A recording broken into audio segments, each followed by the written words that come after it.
Boris Johnson has survived another bruising day in Parliament, but his future still hangs in the balance. The critical report into parties held during lockdown at Downing Street have been delayed another day, buying the Prime Minister at least some time. Let's go to London. Annalise Nielsen joins us live from Downing Street. Annalise, what's the PM had to say today?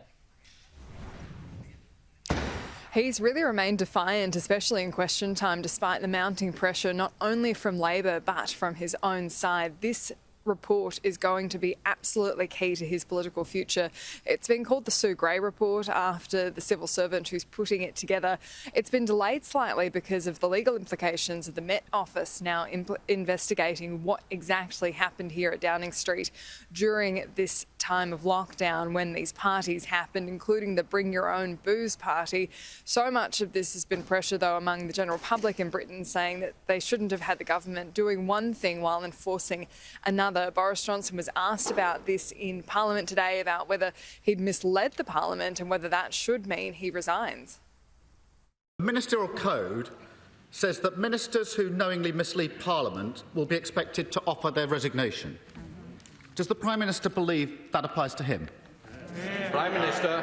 Mr. Speaker, of course, but let me tell the House that I think he's inviting a question about an investigation which, as you know, Mr. Speaker, I can't comment.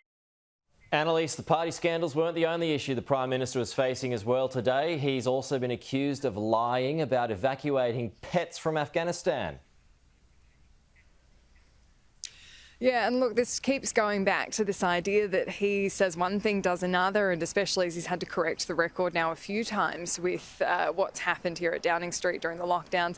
This allegation came from a letter that was released from the time of the evacuation from Afghanistan. At the time, there was quite a push for an animal charity, a British one run by a popular former Marine who had animals in care in Afghanistan. He wanted to evacuate them out with people. Boris Johnson denied having any involvement with evacuating those animals, and of course the controversy is that they would have taken the place of humans trying to evacuate as the Taliban marched forward. In this letter release, though, it says the PM has authorised their staff and animals to be evacuated and hoping to be treated in the same capacity. That's quite different from what he was saying even as recently as last December.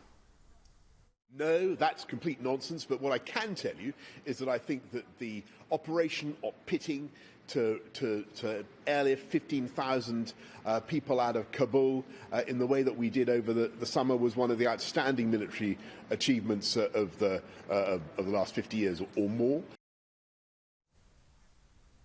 So now it's a waiting game for the Sue Gray report to be handed down. It's expected to be any day now, but potentially Monday is being floated as well. The Prime Minister's committed to releasing the report that is handed to him as it's handed to him. There's expected to be a much larger brief that has some of those private correspondence which could have criminal implications for those involved in these parties against the restrictions at the time.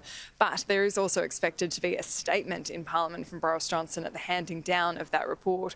Whether he can turn that around is going to be key to determining whether he has a political future at all. And to see if he can buy himself a little more time. Annalise, thank you.